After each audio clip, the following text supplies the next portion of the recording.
Hello everyone, welcome to Om study classes. स्वागत है आपका हमारे इस YouTube channel Om study classes में। तो आज हम बताने वाले हैं थेल्स प्रमेय। क्या थेल्स थ्योरम? तो ये क्लास 10th का है, इसको हम बताएंगे। पिछले वीडियो में हम बता दिए हैं कि देखिए कोई भी दो बहुभुज है, मेरा दो बहुभुज है, समरूप कैसे है, कैसे पहचानते थे कि उसका संगत कोण समान हो और भुजाओं का अनुपात समान हो, समानुपाती हो, तो वो क्या होता था, समरूप बहुभुज होता था। लेकिन आज हम जानेंगे क्या समरूप त्रिभुज। देखिए समरूप त्रिभुज,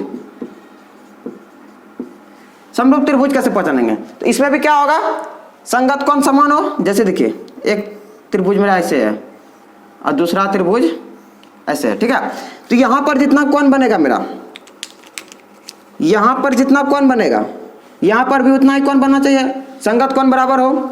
यहां पर जितना बनेगा यहां पर भी उतना बनना चाहिए, यहां पर जितना बनेगा यहां पर भी उतना बनना चाहिए। तो संगत कोण मेरा क्या हो गया, बराबर हो। और क्या है, जैसे यहाँ 1 2 3 सेंटीमीटर है, ये 2 4 6 सेंटीमीटर है, ठीक है। तो इसका भुजाओं का अनुपात, जब हम अनुपात निकालेंगे तो क्या हो जाएगा, 1 और 2, 1/2, 2 और 4, 2/4, 3 का 6 है तो 3/6। तो देखिए ये भी कट के 1/2, ये भी कट के 1/2, यानी 1/2 आ गया। इसका मतलब क्या है, समान अनुपात में है। भुजाएं जो है क्या है, समान अनुपात में है, ठीक है। तो समान अनुपात में भुजाएं भी हो गया और संगत कोण भी मेरा बराबर रहे। जैसे यहाँ पे 30 डिग्री है, यहाँ पर भी 30 डिग्री रहना चाहिए, यहाँ जितना रहेगा वहां पर भी उतना रहना चाहिए। संगत कोण भी मेरा अगर बराबर है तो हम क्या कहेंगे, उसको समरूप त्रिभुज कहेंगे, ठीक है। तो समरूप त्रिभुज आपको समझ में आ गया होगा। अब बात करते हैं हम थेल्स थ्योरम। थेल्स थ्योरम क्या है, आधारभूत आनुपातिकता प्रमेय। थेल्स थ्योरम क्या है, आधारभूत आनुपातिकता प्रमेय। तो देखिए समझिएगा इसको जरा सा।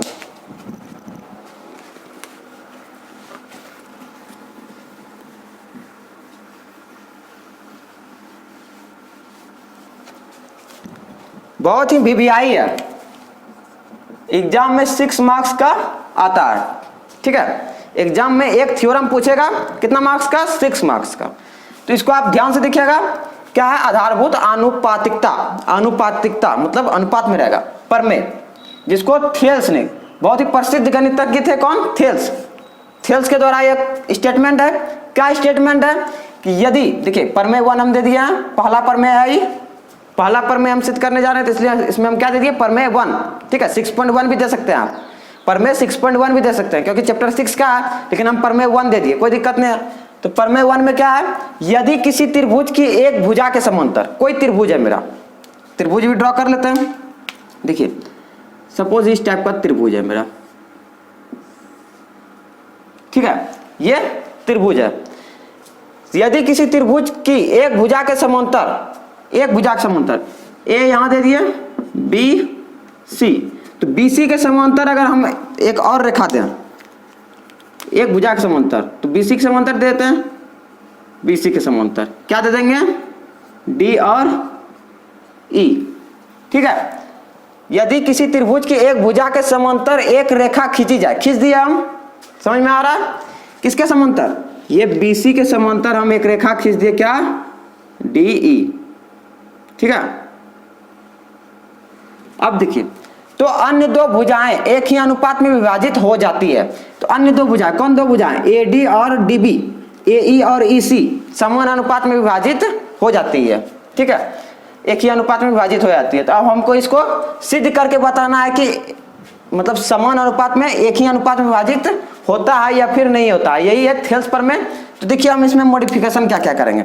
सबसे पहले आपको क्या लिखना है, जब इसको आप प्रूफ करेंगे, सत्यापन करेंगे, तो आपको पॉइंट बना बना के लिखना है। अगर आप पॉइंट बना बना के लिखते हैं तो आपका एक भी नंबर कटने वाला नहीं है, ठीक है।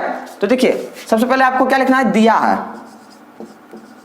सबसे पहले क्या लिखना है, दिया है, ठीक है। देखिए क्वेश्चन एग्जाम में कैसा रहेगा, लिखा रहेगा थेल्स प्रमेय को लिखें तथा सत्यापन करें, सत्यापित करें।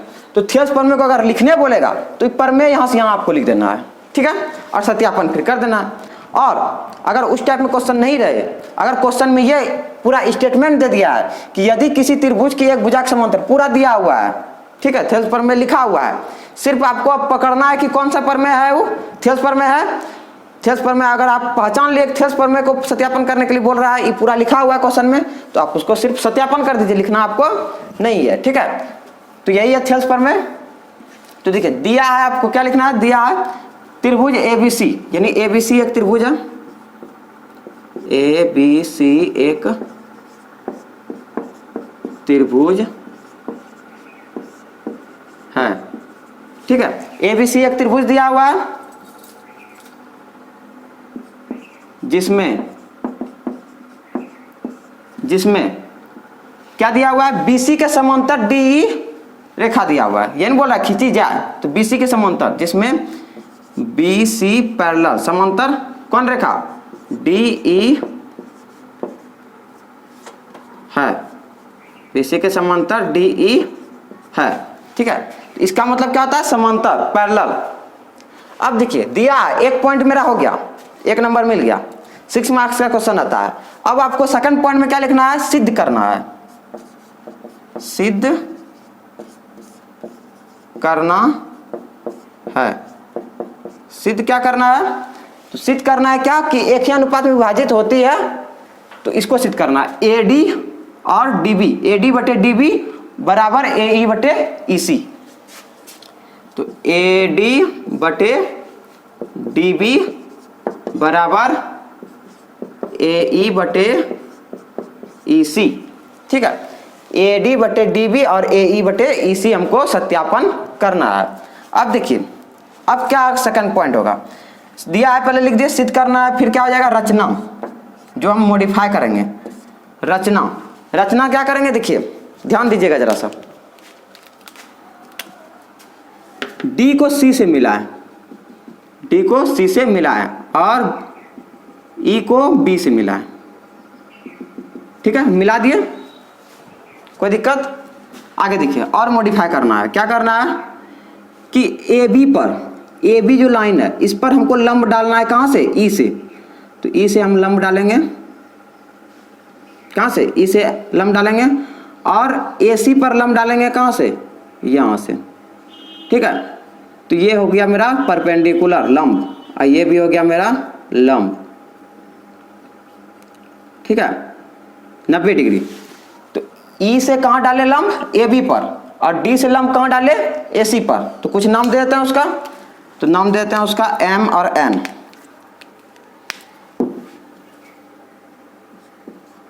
M N, ठीक है, कोई दिक्कत, M और N।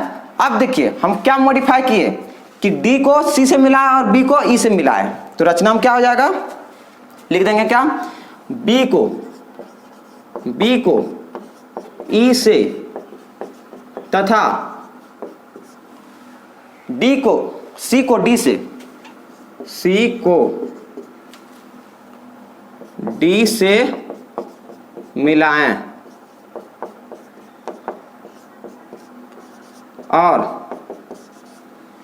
और देखिए EM क्या है, EM लंब किस पर है, किस पर उलंब है, EM जो लंब है, देखिए EM लंब किस पर है, AB पर है, तो लिख देंगे EM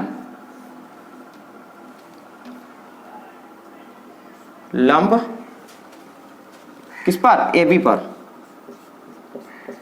तो लंब क्या हो जाएगा, AB। उसी तरह कॉमा देके फिर DN किस पर लंब है, AC पर, तो DN लंब, यानी ये परपेंडिकुलर हो गया, 90 डिग्री का सिंबल, ये परपेंडिकुलर है लंब, DN लंब किस पर है, AC पर, AC खींचें, ठीक है। तो देखिए क्या किए, B को E से मिला है, पहले कम किए, फिर तथा C को D से मिला है, C को D से मिला दिए, फिर क्या, और EM लंब AB पर, EM लंब किस पर, AB पर, और DN लंब AC खींचे, खींच दिए, ये रचना का काम हो गया। अब हमको क्या करना है, प्रमाण करना है, ठीक है। तो प्रमाण भी अब कर लेते हैं, देखिए अब आपको लिखना है प्रमाण, आगे लिखना है क्या, प्रमाण। अब प्रमाण करना है हमको। अब देखिए ध्यान दीजिएगा जैसा, इसमें 2 रेखा है, यहाँ से यहाँ तक और इसको यहाँ से यहाँ तक हमको देखना है। क्यों देखना है, क्योंकि इसका भुजाओं का अनुपात है। तो देखिए इसमें यहाँ से यहाँ कितना त्रिभुज बन रहा है, अगर हम इस भुजा को पकड़े यहाँ से यहाँ तक, कितना त्रिभुज बन रहा है? एक त्रिभुज यहाँ बन रहा है और एक त्रिभुज यहाँ बन रहा है। तो यही दोनों को देखेंगे, ए डी ई और बी डी ई, ठीक है। तो त्रिभुज का क्षेत्रफल, किसी भी त्रिभुज का क्षेत्रफल हम निकालेंगे, तो कैसे निकालते हैं? देखिए, त्रिभुज का क्षेत्रफल निकालने के लिए क्या होता है फॉर्मूला? जैसे हम बोलेंगे त्रिभुज ए बी सी का क्षेत्रफल, ये ए बी सी है। अभी आपको नहीं लिखना है, प्रमाण के बाद इसको हम जैसा समझा रहे हैं आपको। त्रिभुज ए बी सी का क्षेत्रफल अगर हमको पूछे, ठीक है, तो ए बी सी का क्षेत्रफल क्या हो जाएगा? फॉर्मूला क्या होता है? हाफ इंटू आधार, आधार गुना ऊंचाई, ठीक है। तो हाफ, आधार क्या है इसका? जिस पर लंब है, लंब जिस पर रहे, ठीक है, लंब जिस पर रहे, किस पर है खड़ा? देखिए AC पर है, कौन है? लंब है। तो AC पर लंब है खड़ा, तो इसका मतलब AC क्या हो जाएगा? आधार। AC हो गया आधार, लंब क्या हो जाएगा? AD जो खड़ा है। तो ऊंचाई हो जाएगा मेरा AD और आधार हो जाएगा AC। तो जिस पर लंब मेरा खड़ा रहे, परपेंडिकुलर रहे, तो वह मेरा क्या हो जाता है? आधार हो जाता है। और जो लंब है उसको हम क्या कहेंगे? ऊंचाई, ठीक है। तो अब हमको क्या लिखना है? देखिए प्रमाण में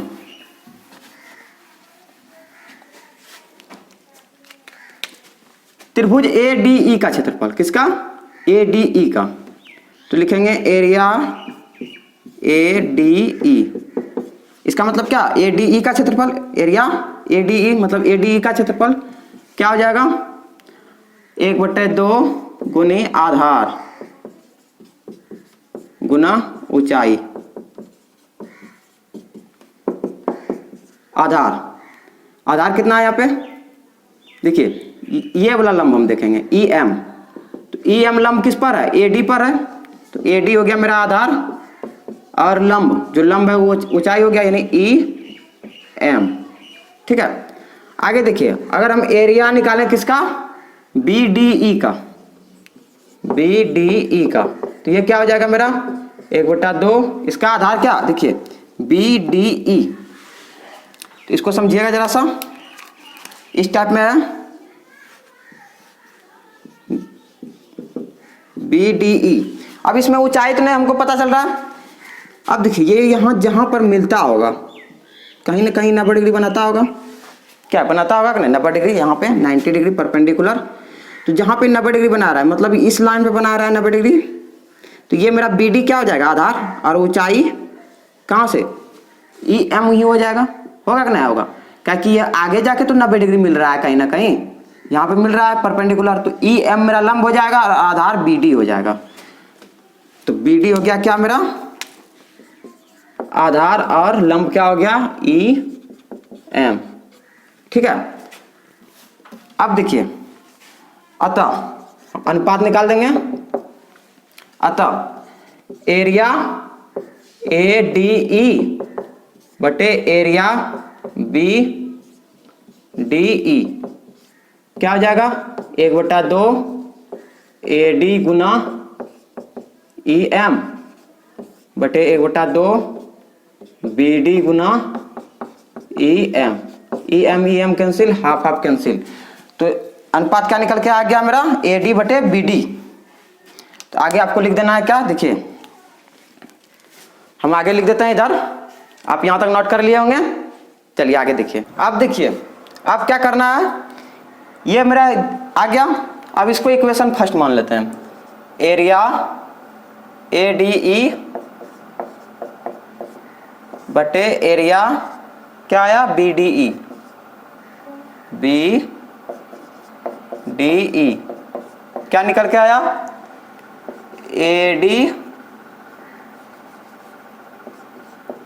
AD अपॉन में BD। इसको इक्वेशन फर्स्ट मान लेंगे। अब देखिए ध्यान दीजिएगा जरा सा कि इस लाइन से जो मेरा त्रिभुज बना हम उसको निकाल दिए, अलग कर दिए। कलर चेंज कर देते हैं थोड़ा।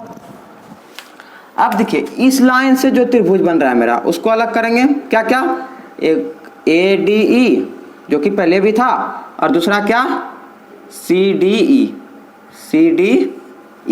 तो इसको अलग करेंगे। तो देखिए अब ये दोनों का अलग अलग करके निकालेंगे क्या, एरिया ADE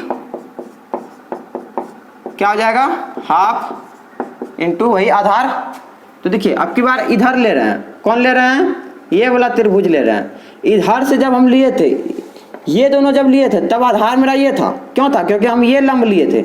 लेकिन जब हम इधर से ले रहे हैं तो हम इसको लंब लेंगे, कौन, ये वाला लंब लेंगे DN। तो जब ये लंब लेंगे तो आधार कौन हो जाएगा मेरा, ये हो जाएगा। जिस पर लंब रहता है वो आधार हो जाता है। तो जब ये लंब लेंगे हम तो आधार हमको क्या लेना पड़ेगा, AE लेना पड़ेगा। तो आधार क्या हो गया यहाँ पे, AE और लंब DN। इसी तरह एरिया हो जाएगा क्या, CDE, ये भी बोल सकते हैं। तो एरिया CED क्या निकल के आएगा, 1/2। आधार इसका क्या हो जाएगा, देखिए ये भी कहीं कहीं मिल रहा है, कहाँ मिल रहा है, यहाँ पे लंब बना रहा है, कहाँ पे लंब बना रहा है, यहाँ पर आकर लंब बना रहा है, लंब मिल रहा है हमको यहाँ पे परपेंडिकुलर। तो जब यहाँ पे लंब मिल रहा है इसका मतलब आधार ये त्रिभुज का, इस त्रिभुज का कौन हो जाएगा, ये वाला मेरा आधार हो जाएगा, कौन, E और C। तो E और C मेरा क्या हो जाएगा, आधार। चलिए EC हो गया आधार। ऊंचाई क्या हो जाएगा, तो जिस लंब पर आधार हमको मिले, तो इस लंब से हमको आधार मिला, यहाँ पर, यहाँ से यहाँ मिला, तो कौन लंब से, DN लंब से। तो DN मेरा क्या हो जाएगा, लंब यानी ऊंचाई।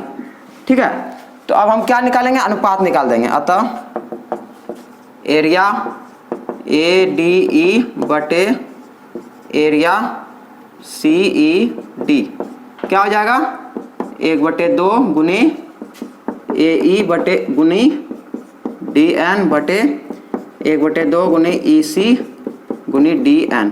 कटने वाला DN cancel, half half cancel, बच गया क्या मेरा, एरिया ADE और एरिया CED क्या निकल के आ गया, AE अपॉन में EC। इसको इक्वेशन सेकेंड मान लेंगे।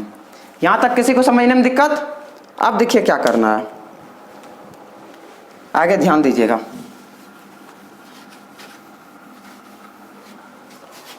बहुत ही इंपॉर्टेंट है।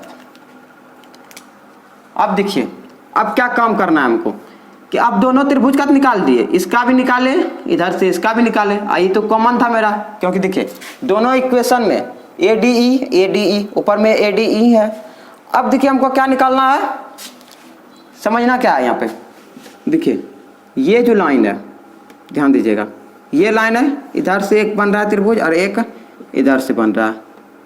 ठीक है, इस टाइप में है। यहाँ पे ये जो हम D और E जो ड्रॉ किए, BC के समांतर हम ड्रॉ किए। तो जब भी हम समांतर ड्रॉ करेंगे, समांतर लाइन ड्रॉ करेंगे और दो त्रिभुज का आधार एक हो, इस त्रिभुज का आधार और इस त्रिभुज का आधार एक है, यहाँ पर देखिए कॉमन है। इस त्रिभुज का आधार जहाँ पे हम देखिए ड्रॉ कर रहे हैं, ये त्रिभुज और ये त्रिभुज, आधार तो यहाँ पे एक है। तो जब किसी त्रिभुज, दो त्रिभुज का आधार एक हो और समांतर लाइन के बीच त्रिभुज हो, समांतर लाइन के बीच त्रिभुज बनाए, दो समांतर लाइनों के बीच त्रिभुज हो, तो उसका क्या होगा, क्षेत्रफल मेरा बराबर होता है। तो वही आप लिख देंगे क्या, देखिए आगे आपको लिख देना है क्या, चूंकि एक ही आधार तथा समांतर रेखाओं के बीच बने त्रिभुजों का क्षेत्रफल क्या होता है, बराबर होता है, बराबर होता है। ठीक है, बराबर होता है। क्यों होता है, क्योंकि देखिए आधार तो एक है मेरा, अगर हम यहां से यहां ऊंचाई लेंगे तो जब ये मेरा समांतर है तो ये ऊंचाई और ये ऊंचाई मेरा सेम आएगा कि नहीं, तो आधार यही होगा, ऊंचाई दोनों में सेम होगा, तो क्षेत्रफल भी मेरा क्या आएगा, समान ही आएगा, क्योंकि लंब यहाँ पे बन जाएगा। तो क्षेत्रफल दोनों का क्या हो जाएगा, समान, इसलिए हम समान लिख दिए। अब देखिए, आपको बस ध्यान से देखना है और समझना है। तो जब समान होता है, बराबर होता है, तो हम क्या लिख सकते हैं, इसलिए एरिया BDE किसके इक्वल हो जाएगा, ये त्रिभुज किसके इक्वल, CED के इक्वल।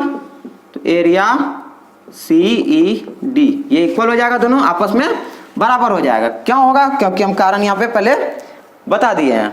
अब देखिए, कारण आपको समझ में आ गया होगा।